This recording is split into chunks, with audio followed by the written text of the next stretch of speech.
Hi, and welcome to Conversations for another week. It is great to be with you, however you're watching, wherever you're watching. Tonight is a little bit different to our previous episodes of Conversations. Tonight, first of all, we have a live audience, which is a little bit unsettling for myself, but we're okay with that. We will move on and progress. Also, I have with me Lyle Shelton.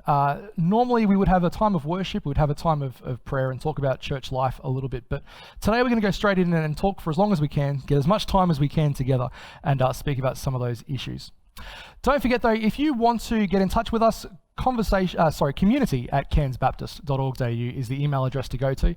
Otherwise, you can find us through the usual social media methods. If you would like to give to the ministry and contribute to what we're doing here, you can do so via the church website or via the Tithely app. And of course, you can also catch up with us on our podcast, which drops on Tuesdays at 4:30, for a little bit of insight into church life, a joke with the pastors, and a whole lot of fun as we explore the topics from the previous week's sermons. But without any further ado, I want to introduce you to a man who has been described as the mild-mannered church worker who ran for council on a high and mighty platform of objecting to pornography, pokies, strippers and prostitution. He was Ned Flanders with a country Queensland twang, thin and neatly dressed with a good-natured grin. Lyle, how are you? I'm very well, thanks. Where did you dig that up from? A great little piece from Lek Blaine from April. I've great respect for Lek. Politically, we're on the opposite sides, but he's a very good writer and a very thoughtful interviewer. Awesome. How do you feel about the Ned Flanders persona? Look, I think that's a little bit of, in due respect to Lek, a bit of a cheap shot. I mean, that's a caricature from the Simpsons. And look, I guess that's how some people try and characterise us Christians. I'll let people watch this this show, and they can be the judge of whether I'm Ned Flanders or someone a little bit more cooler than that. No problems. Look, he does harken back in that article that I just referenced. He does harken back to those very early days for you. Now, you haven't always been the Lyle Shelton we know now, the former chair of the ACL. You were at one point a youth pastor in your father's church. Yeah, I was, and Lek, who wrote that for the Monthly magazine, which is a prominent left-wing journal. I actually like reading the Monthly. It's very well written. I don't agree with a lot of what's in there, but it's thoughtful content, and Lek is a thoughtful writer. So he's from the same hometown that I'm from, and Toowoomba has very much shaped me as it shaped him, although we've ended up on different ends of the political spectrum. But yeah, I worked as a youth pastor in my dad's church. My earliest memories as a child in Toowoomba were being in church meetings, and I grew up in the church. I love the church, and it was a privilege to serve as a youth pastor in Toowoomba City Church for 3 years. But I had politics in my blood, and with the church's support, I ran for council in the year 2000. And it's not the greatest reference or platform for which to run for political office that your last job was as a youth pastor in a Pentecostal church. In secular Australia, that is a little bit of an oddity. Yep. But I didn't hide that fact. I had also had a professional career as a journalist for 6 years, and I had a degree in journalism from the local uni in Toowoomba. So I did mention that and probably highlight that a little, but I didn't hide the youth pastor aspect of it. I was very proud to have been elected, with people knowing that I was an out and proud Christian. Yeah, awesome. So being a youth pastor myself, how did dealing with a group of teenagers prepare you for a life in politics? Look, it was good because it helped keep me in touch with youth culture, as I'm sure it does to you. I'm more and more out of touch with youth culture. It's a moving feast. But what you learn organisationally and running events and marketing and all those sort of skills, as well as obviously staying close to God, those skills are really important in politics. No problems. Hey, let's talk about those early years. I mean, your first foray into politics, if you will, was on the Toowoomba City Council. Yes, sort of. Well, actually, and this didn't make it into the book because the book's not necessarily an autobiography, Yep. but my first foray into politics was in student politics. So when I was at University of Southern Queensland, I ran for a position on the council of the student union and got elected. So that was my first electoral success. And I was there with a whole bunch of, hard left, atheist, socialist people. and I loved every one of them. And, they knew I was a Christian. And I love being a Christian in a so-called secular space and learning to work with people on issues of common concern. And so that, in a lot of ways, did prepare me a lot for what I was to do about 10 years later when I ran for council. Yeah, okay. So, well, tell me about the student politic angle. How did that shape you as an individual? So you were in uni at the time, I'm assuming. Yes, I was. I was second year at uni into my journalism degree. I'd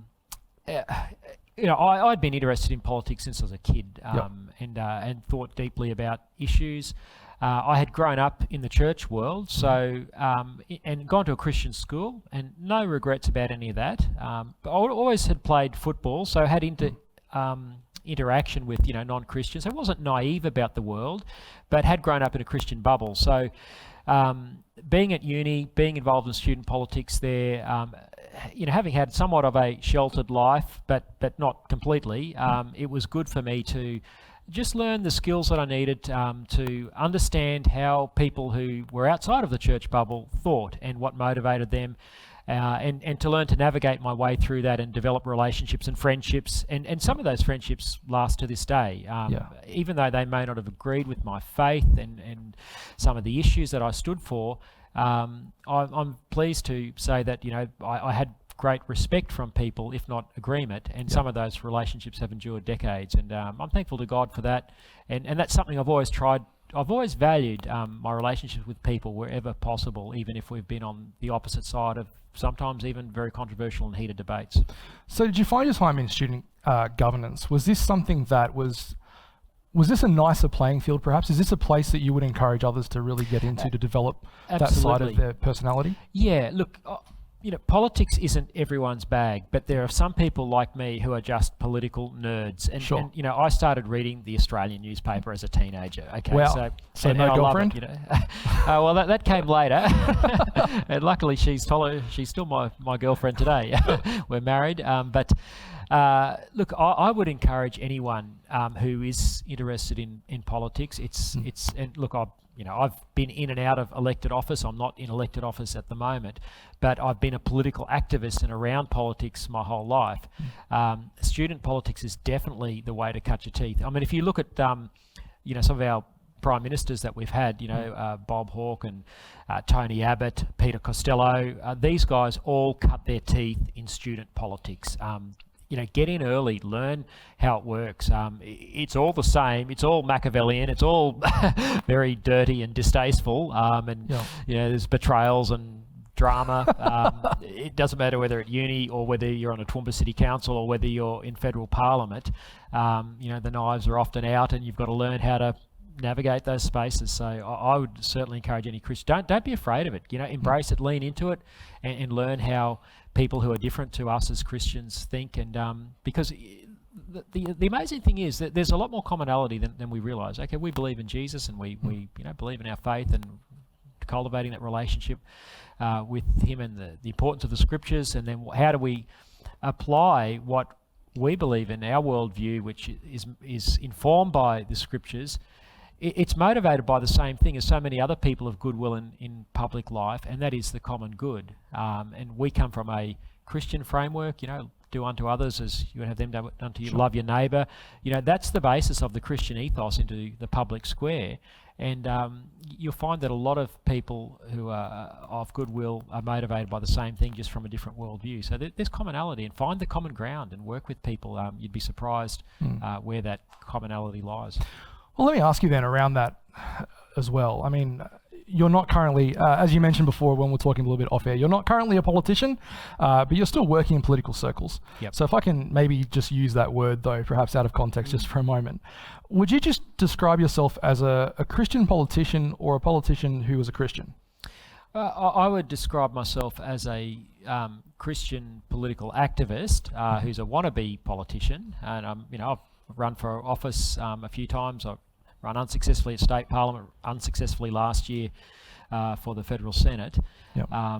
But I see myself as a Christian first, in the same way that I think perhaps my ideological opponents, and let's choose, say the Greens political party, they would see themselves not as a politician who's a Green, they would see themselves as a Green who is a politician, and the Greens have a worldview which I would say is just as religious in its philosophy and underpinnings as Christianity is. In fact, to the point where people like Bob Brown talk about the transcendent concepts like Gaia, that's a form of God. It's some sort of spiritual entity that's at the heart of Greens philosophy. Not many people know that, but Bob Brown, the former leader of the Greens political party, openly talks about Gaia. So this is quasi-spirit. It's not even quasi. It is spiritual. Sure. We come from a spiritual basis as well, through the Almighty God and His Son Jesus Christ, who we believe to be God and Lord and King over all the earth.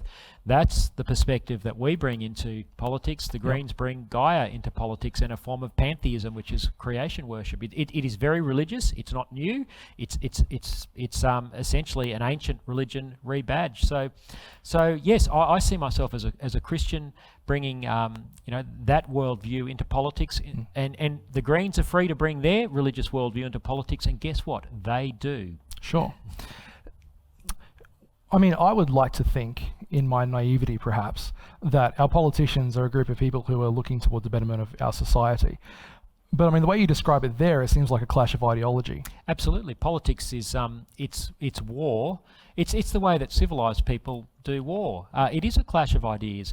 And again, this is, it bothers me that so few people know our history and know about our civic institutions. So, our parliament is designed as an adversarial system. Instead of people killing each other on the battlefield, we decided hundreds of years ago through medieval Britain that we needed a parliament.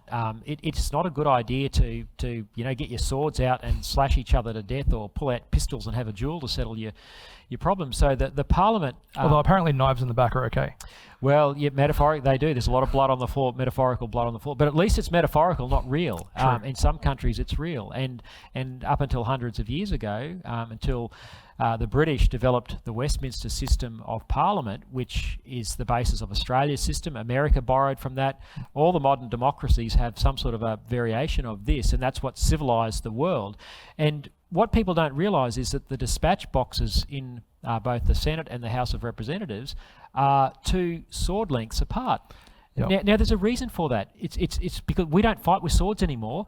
Yeah, there is a clash of ideology. Bring your clash of ideas to the Parliament. Now, what we've seen happen in recent times is a rising militant secularism that says, no, we don't want Christians in the public square. You have no right to be here. Don't bring your worldview. You're not even allowed to bring it into the place. You're not even allowed to come to the fight.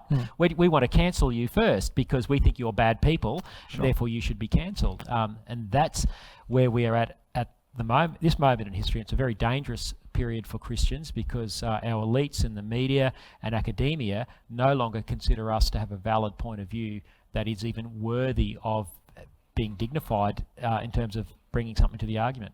Okay, so as the faith that, as the shield that goes before you in terms of your faith and your ideology that you stand behind, how much of that, how much of your time in the church or your faith has shaped why you go into where you do, why you go into politics? How much of that is shaped by your faith? Everything. Sure. Yeah. Look, I am who. It's my identity in the same way that.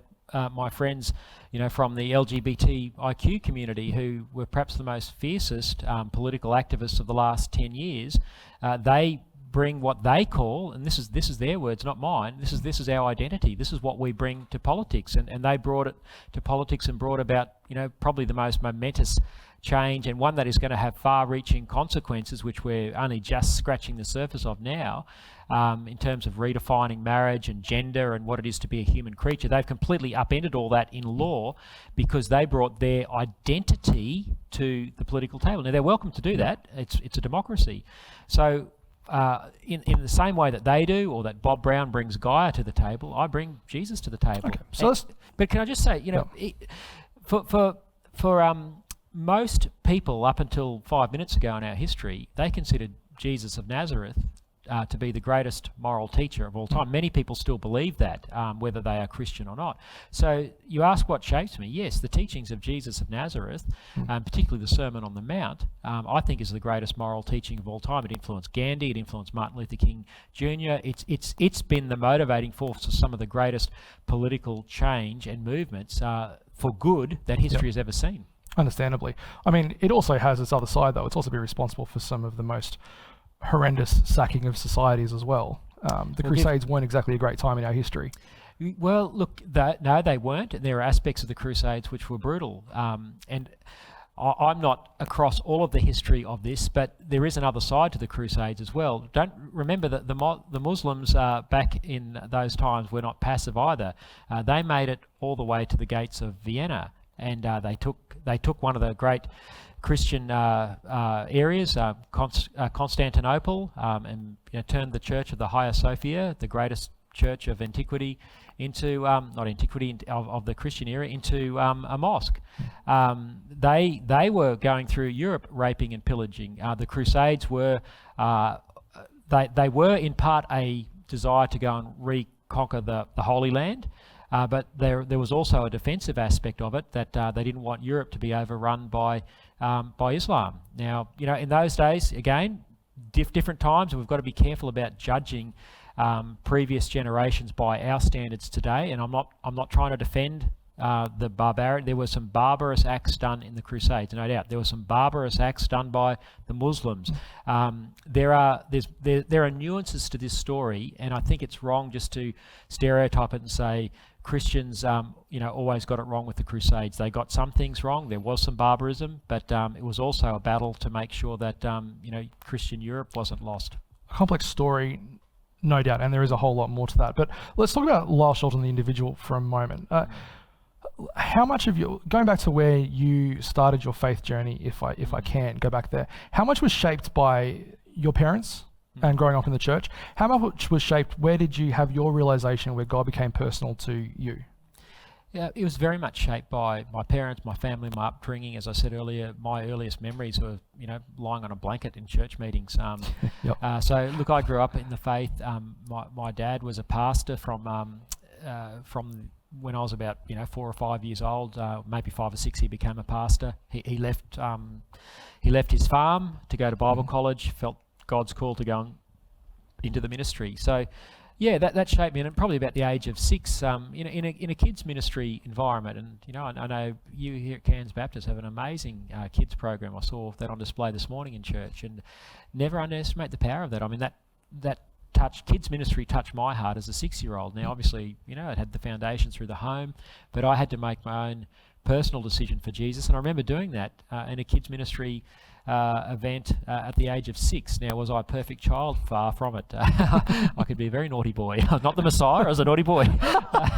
But it doesn't mean perfection, but I just knew from a young age that Jesus was real. He was real in my life, and when I'd go off the rails, I'd kept coming back to him. But as I went through my teenage years, obviously you question things, you do your own research. I did a lot of reading, apologetics, Christian worldview sort of thing, secular reading. I went to uni, and the 3 years at uni really tested my faith, because intellectually we were fed a lot of Marxism and feminist ideology, which challenged my Christian worldview, and I had to really be sure of where I stood in the face of these very powerful ideologies that were being put to us through the university.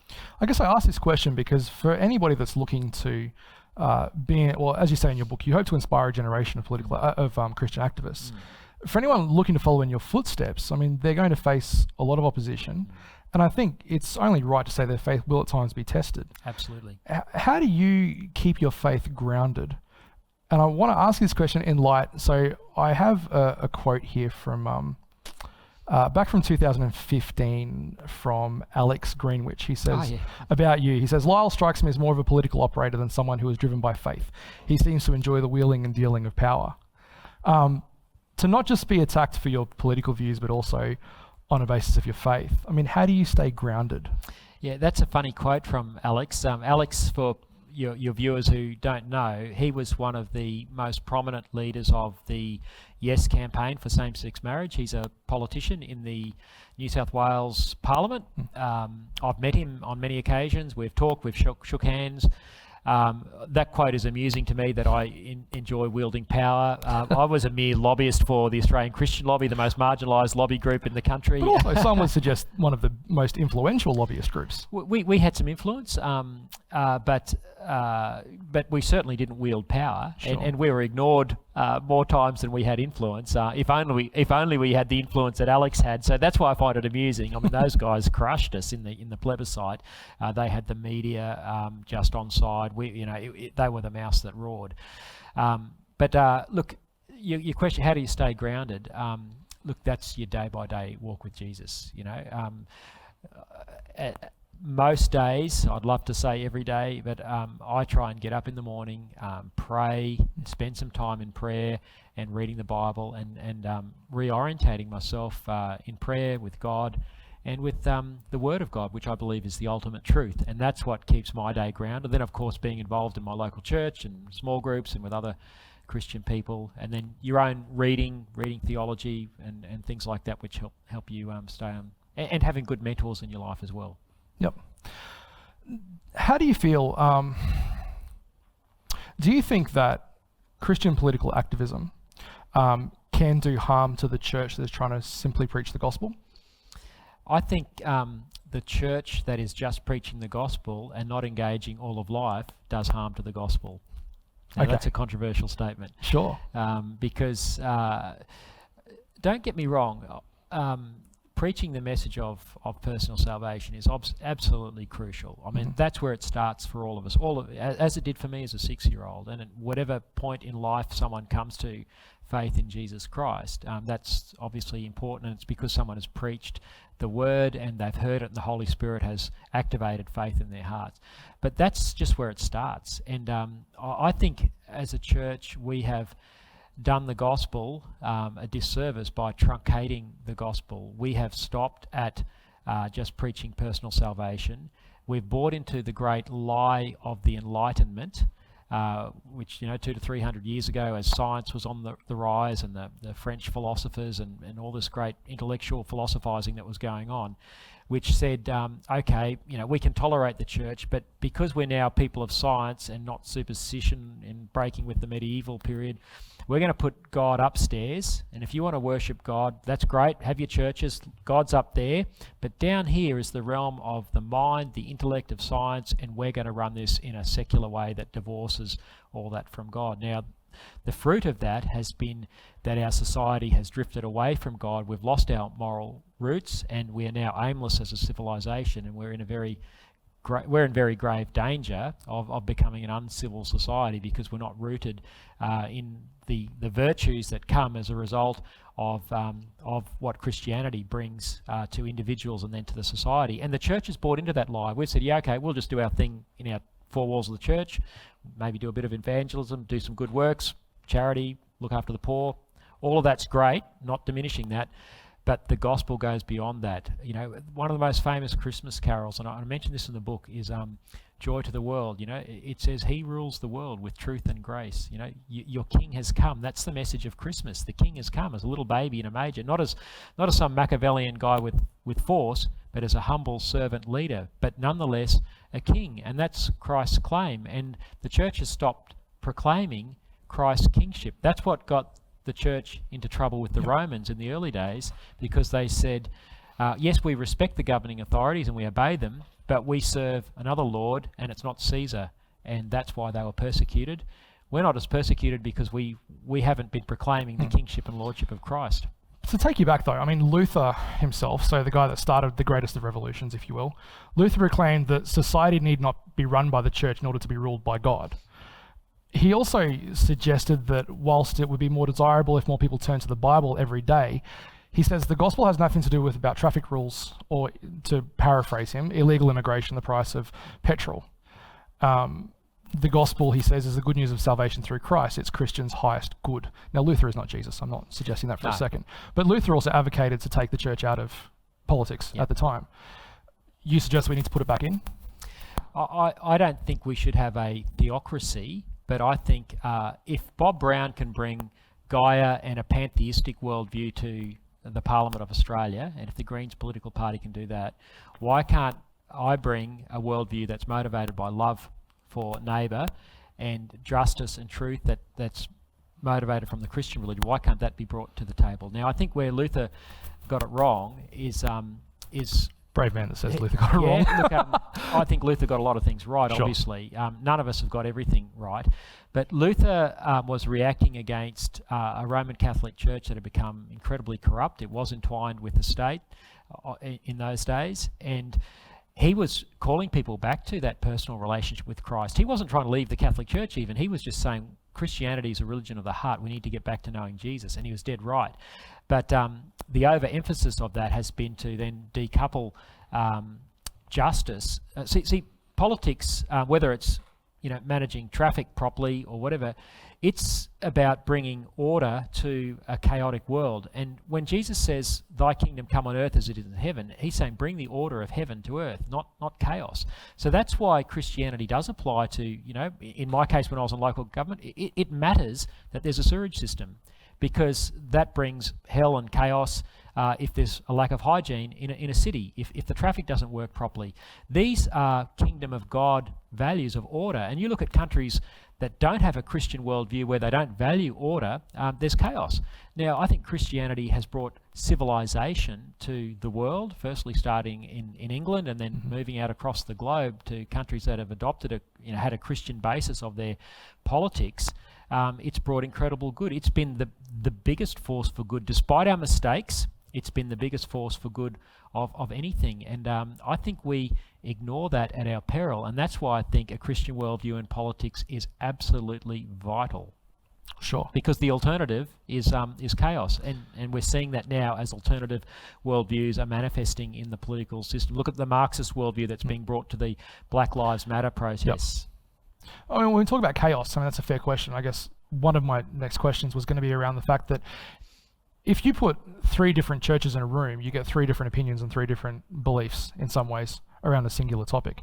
I mean, if as the church capital C in Australia can't agree on some of these issues, how hard is it then to have a unified voice on behalf of Christian activists within politics? Yeah, look, it is difficult. I think despite the dysfunction that does exist in the church in Australia, it's not the church is not a perfect entity. It's not even one entity as such. It's got many facets. But I think on the whole, and I discovered this over 10 years working at Australian Christian Lobby, is the majority of the church does agree on the basics of Christian faith and Christian morals and how that should apply. So an organisation like ACL has grown very rapidly over the last 10 or 20 years, and not that it's not about numbers, although numbers have their place, but I think there is an agreement, and there certainly was, as the church belatedly came into the marriage campaign, realising that, hey, we do need to stand up for God's definition for marriage as between a man and a woman. There wasn't much disagreement. I mean, there are elements of the Uniting Church that disagreed, some fringe elements of the Anglican Church, but by and large, whether you're Catholic, Greek Orthodox, Seventh-day Adventist, Baptist, Pentecostal, and the list goes on, those groups were all very united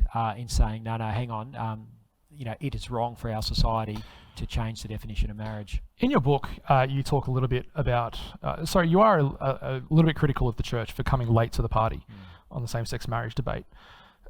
For the churches that were at ground level, how do you think that impacted their ability to maintain an open door policy for any sinner to come into the building and be loved? I mean, don't get me wrong, God's word is God's word. No one is trying to take away from that. But do you think that made it harder for churches during that period to be able to have an open door policy to the world? It should never have made it harder to... look, Christianity is always the tension between truth and grace.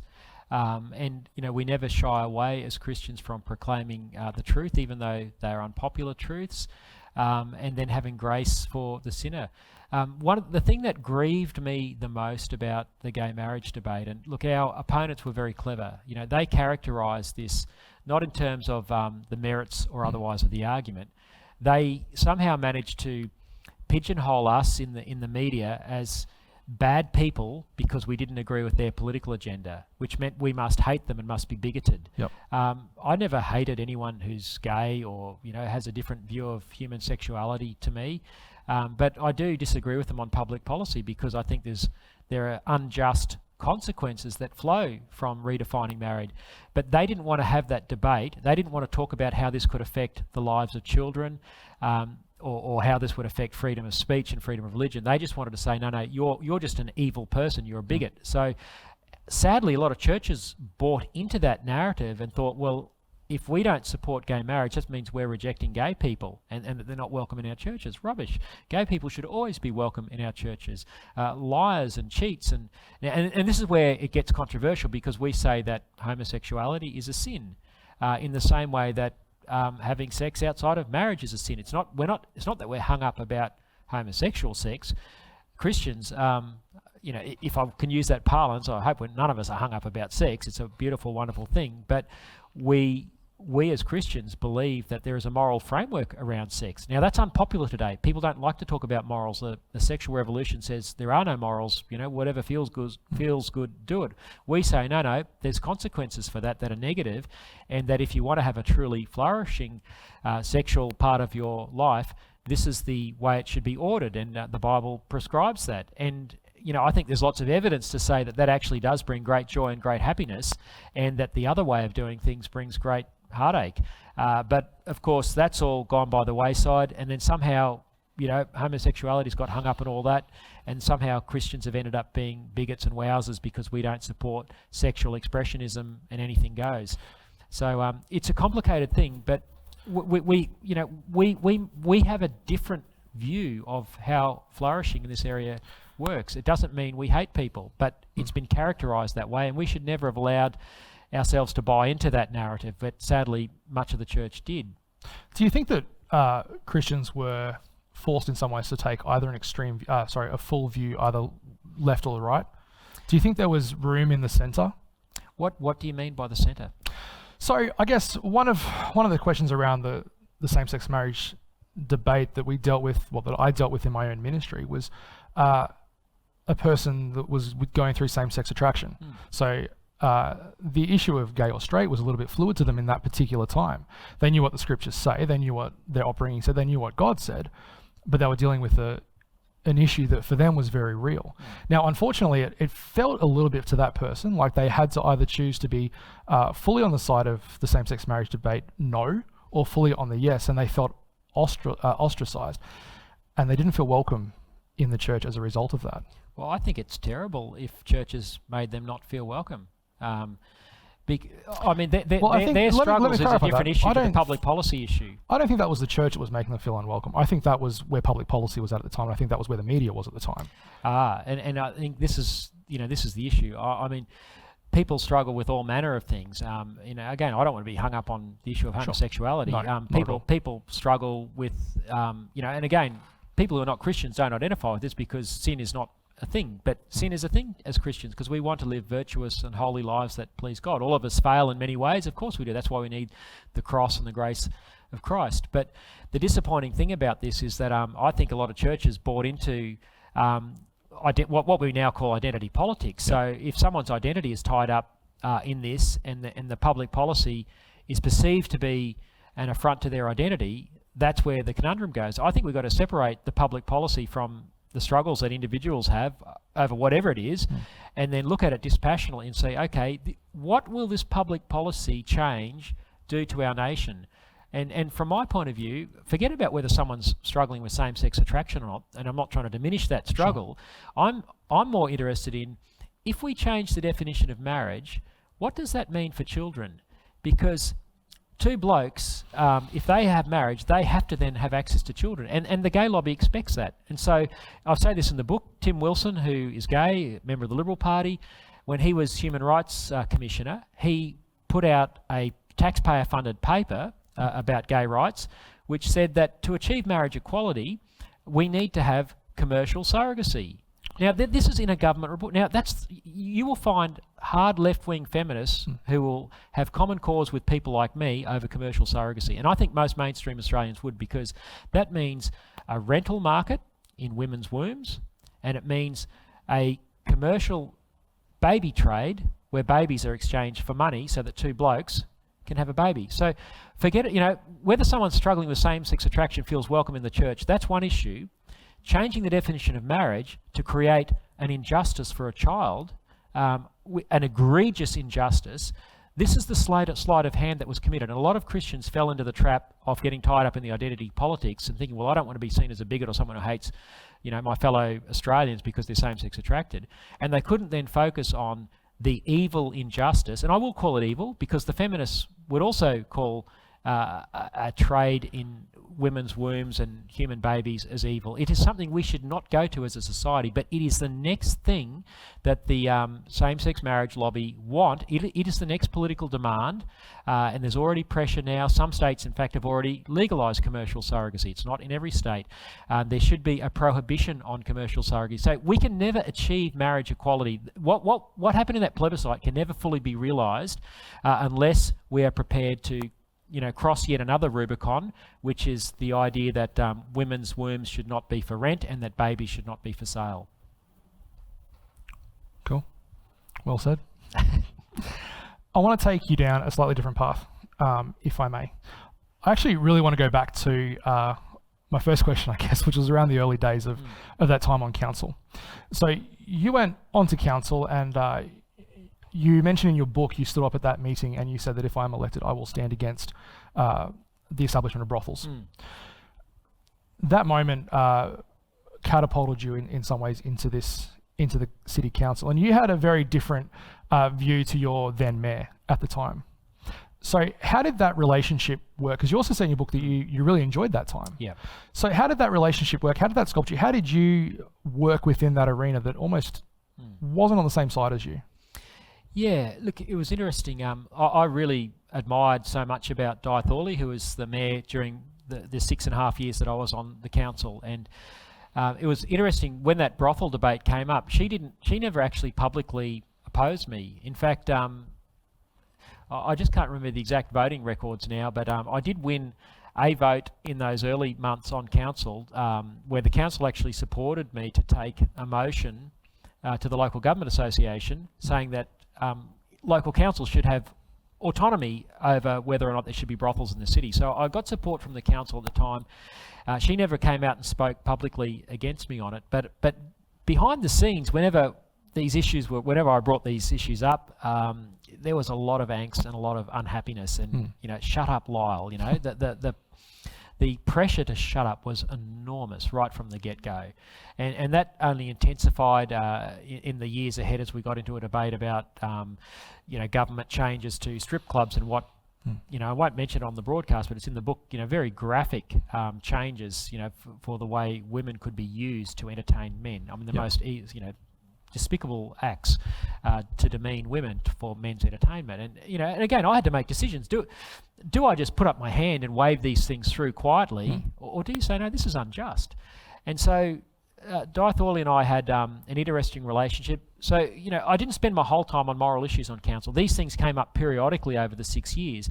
Most of the time we were talking about stormwater drainage and off-leash dog parks, all the stuff that makes local government work. So, and on so many of those issues, Di and I agreed. And I used to love, early in the morning, she'd be at City Hall early. I'd often go up early and have a coffee on the balcony with her while she was a chain smoker, particularly before she got into meetings. And we would talk. And there were so many things that we agreed with. And, I would infuriate her. She would yell at me at times. But then she'd be fine the next day. And I think as a Christian, God gave me the grace for that. I suppose I could take great offence and say, well, I'm never going to talk to you again because you got mad at me. But I just really felt to keep the relationship going. After I'd left council, she was running a pub in Tasmania. I drove down and had lunch with her because I just wanted to just keep the relationship going. Now, she said some not nice things about me in Lec Blaine's article in the Monthly last year. That was disappointing to me. She's never said those things to my face. But if I saw her again, I would go and say, hi, Di, let's have a coffee or something. And she'd probably yell at me for the first 5 minutes and then we'd be friends again. The Bible's whole thing of a gentle answer turns away wrath, I think, is true. And so I would hope there'd always be, from my point of view, there's always a bridge and an openness to relationship. You mentioned, it's interesting, you mentioned moral issues just then. I think there can be a perception, I don't have a quote on it, but I think there's a bit of a perception that perhaps you seem to advocate more vocally and consistently on moral issues than perhaps social justice issues.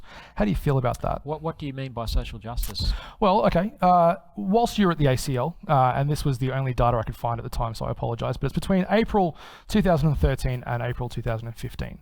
So during that time, in terms of national media releases, there were 18 on same-sex marriage compared to just 1 on Indigenous issues, 2 on the poor, and only 3 on refugee status. I mean, it seems like moral issues were weighted higher than perhaps social justice Can I issues. just ask why, and I'm happy to, I'm not trying to dodge the question, why the injustice for children that we have just discussed, why that's not a social justice issue? I believe it is a social justice issue. Okay. 100%. So It's why a did social you just justice define issue it as a moral issue? because the issue at the time was same-sex marriage. What you're talking, I would No, suggest... the issue for me, and the issue for ACL was justice for children, and also justice for freedom of speech and freedom of religion, which are casualties of the change to the definition of marriage in law. Sure, but the issue of freedom of speech, that comes up Nothing to in do with any... anyone's personal morality. Yeah, we that's never, fine. we But never that comes said, up in any piece of legislation. I mean, that came up when you were arguing whether or not council should be independent or the Beattie government to make decisions around brothels. I mean, that issue can come, the issue of freedom of speech can come into any problem. I just want to push back on, don't get me wrong, look, ACL has a very proud track record as advocating for what some Christians just call social justice issues. Sure. I spent a lot of time, I was on Reverend Tim Costello's Australian Church's Gambling Task Force. We fought very hard against poker machines. We were one of the few groups to do so. We were very instrumental in the decision to bring in another 12,000 Syrian refugees to Australia. We advocated not just for Christian refugees, but for any persecuted religious minorities. We spent a lot of time, we were one of the only groups who lobbied consistently for an increase in our overseas aid budget for the poor. So we did a lot of work in those spaces. What the statistics you read out were statistics which the same-sex marriage lobby would throw back at us to try and discredit us. Now, how many media releases did they put out on anything other? They had one organisation for 10 years devoted to one thing. They did nothing else. We at ACL had to walk and chew gum. Now, I reject the premise of your question that that there's somehow some difference between moral issues and social justice issues. Every issue that I have argued in the public square, I have done so because it is a social justice issue. It is an issue of justice to women, whether they are degraded by men in brothels. And there are many feminists. I have feminist friends to this day who are not Christians, who are so grateful for the lesbian feminist atheists who are grateful to the Australian Christian lobby because we stood up on something which we were derided for as a moral issue, but they see as a social justice issue. I see as a social justice issue. Commercial surrogacy, which is a consequence of same-sex marriage, is a social justice issue. Human rights for the unborn is not a moral issue, it's a social justice. Now, let me just reframe. All of these issues are moral issues. Whether the poor are fed is a moral issue. Whether the unborn are killed is a moral issue. Whether women are coerced into abortion, as they so often are, is a moral issue. Whether women are degraded in strip clubs is a moral issue. But all of these issues are social justice issues because social justice is a moral issue.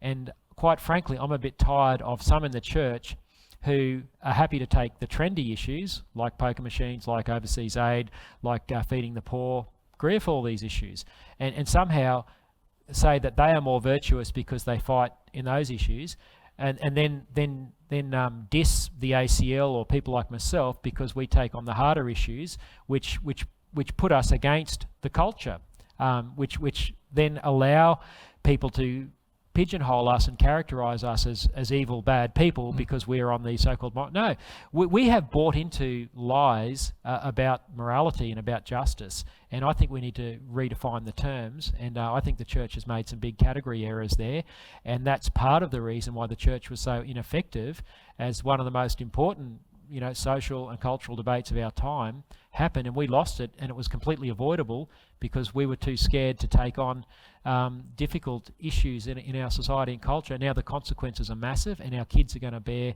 the consequences of that, and persecution is coming as a result of our silence. You say it was avoidable, but yet even in your book you say that you didn't think that you would win it going in. Was that because you think the church was silent? Yeah, only because we had failed to act in the 10 to 20 years before that. Now, I came to the party, 10 years, 13 or 14 years before that, so when I personally got involved. Yep.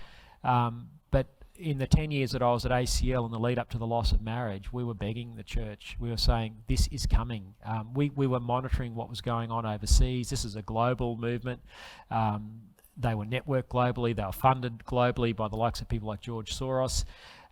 There was no secrets about their agenda, but because people wanted to appear loving and not bigots and not haters, and had bought into the narrative that the left and the media were characterising Christians of, and also because our theology said, oh well, let's not worry about those issues. Let's just focus on preaching the gospel. We sadly sat out of the debate until about 5 minutes to midnight, as I say in the book. And it was too late then.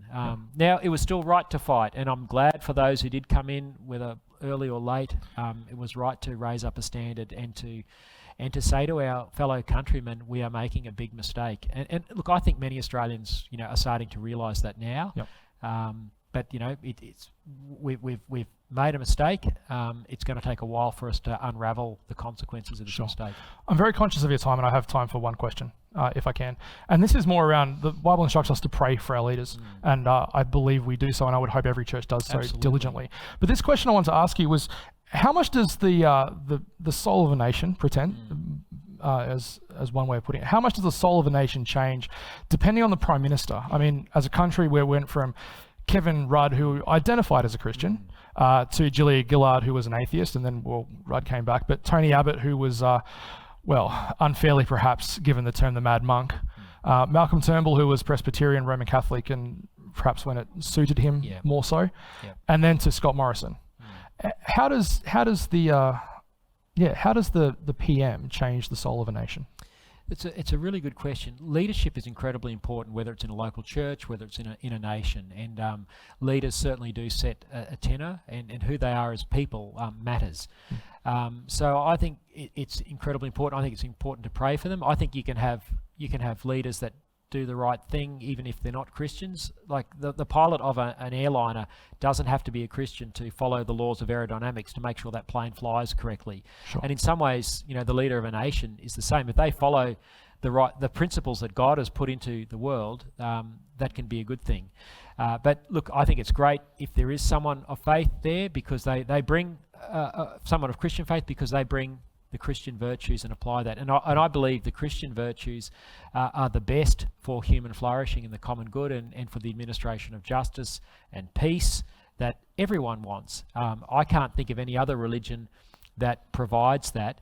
And I mentioned this in the book. The American founders knew this. They were the first to experiment in democracy, and I've quoted some of them, but they all said that this experiment in democracy and freedom and government of the people by the people won't work unless there's virtue. You won't have virtue unless the Christian religion is at the basis of people's lives.